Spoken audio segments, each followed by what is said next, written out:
दोस्तों मेरा श्री अभी जो नेपाल में स्थिति है मेरा श्री राजनीतिक हालत बहुत ख़राब है।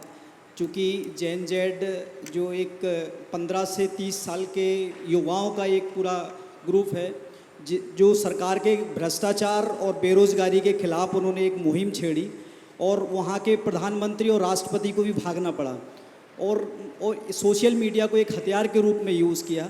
और क्योंकि सरकार ने सोशल मीडिया सभी जितने भी फेसबुक जितने भी इंस्टाग्राम सभी अकाउंट्स को बैन कर दिया था, तो उसके विद्रोह में उन्होंने एक सभी प्रधानमंत्री से लेकर सभी के वहाँ पर घर भी जलाए और राजनीतिक हालत बहुत ख़राब है। तो मेरा श्री एक आने वाले समय में पूरे विश्व के लिए एक बहुत बड़ी चुनौती है कोई भी सोशल मीडिया का यूज़। तो मेरा श्री इस विषय में थोड़ा सा आप ध्यान आकर्षित। देखिए, चूँकि मैं न तो अखबार पढ़ता हूँ न सोशल मीडिया देखता हूँ, मुझे आज पहली बार मालूम पड़ा कि नेपाल की स्थिति इतनी अराजक बन गई कि वहाँ के प्रधानमंत्री और राष्ट्रपति को भागना पड़ा। ये बहुत ही गंभीर और चिंता का विषय। और इस सब क्रांति में युवा आगे हैं। 15 से 30 साल के युवा हैं मेरा श्री। 15 से 20 30 साल। देखिए, युवा अगर क्रांति के क्षेत्र में आता है तो तूफान खड़ा होता है। क्योंकि इस पूरे के पूरे घटनाक्रम की कोई पृष्ठभूमि का मुझे पता नहीं, इसलिए इस पर मैं अपनी कोई टिप्पणी करना नहीं चाहता। लेकिन इतना ज़रूर कहूँगा कि इससे पूरे विश्व को और विश्व की सरकारों को थोड़ी सीख लेनी चाहिए कि यदि इसी तरह सोशल मीडिया को एक हथियार के रूप में प्रयोग में लिया जाता रहा और कहीं वो नकारात्मक दिशा में चले जाए तो विश्व की स्थिति क्या होगी। इस तरह की सामूहिक भावना एक मॉब के रूप में परिवर्तित होगी और किसी भी देश का भविष्य संशय में आ जाएगा। ये चीज़ें हमें समझने की है।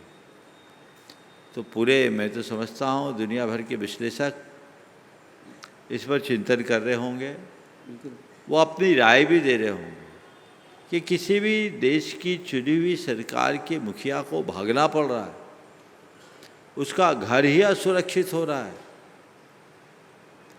तो इससे बड़ी दुर्वस्था और क्या होगी। आपने कहा कि इसके पीछे वजह सोशल मीडिया है। अगर सोशल मीडिया का रचनात्मक दिशा में उपयोग किया जाए तो पूरे समाज के ढांचे को बदला जा सकता है।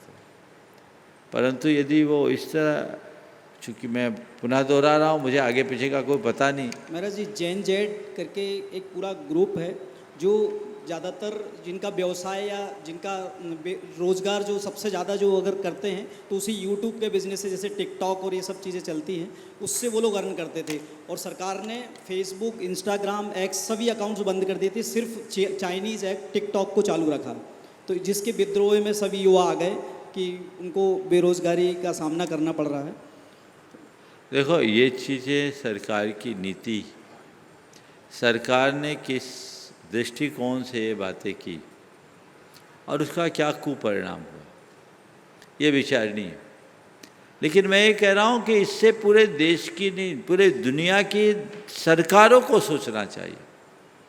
और सोशल मीडिया का कितना नकारात्मक दुष्प्रभाव पड़ रहा है, हमारे युवाओं की सारी क्रिएटिविटी को लील रहा है, उनकी सारी रचना धर्मिता समाप्त हो रही है। उस पर हमें गंभीरता से विचार करना पड़ेगा। अब केवल युवा नहीं, बड़े बूढ़े भी इसमें इन्वॉल्व हो गए। अनुत्पादक कार्यों में जब लोग लग जाएंगे तो देश और दुनिया का बुरा हाल होगा, और आज वो हो रहा है।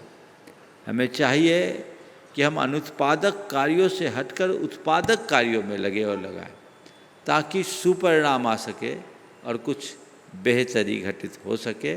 जरूर इस पर गंभीरता से मंथन होना चाहिए और इस तरह की घटनाओं की पुनरावृत्ति ना हो। और इसके साथ साथ सोशल मीडिया पर प्रतिबंध लगाना मेरी राय में इसका समाधान नहीं है।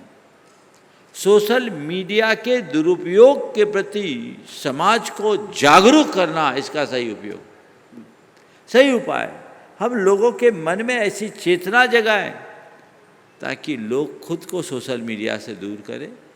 पूरी तरह इन्हें बंद करने की जगह इन्हें कुछ अंशों में रोका जाए तो भी बड़ा बदलाव आ सकता है।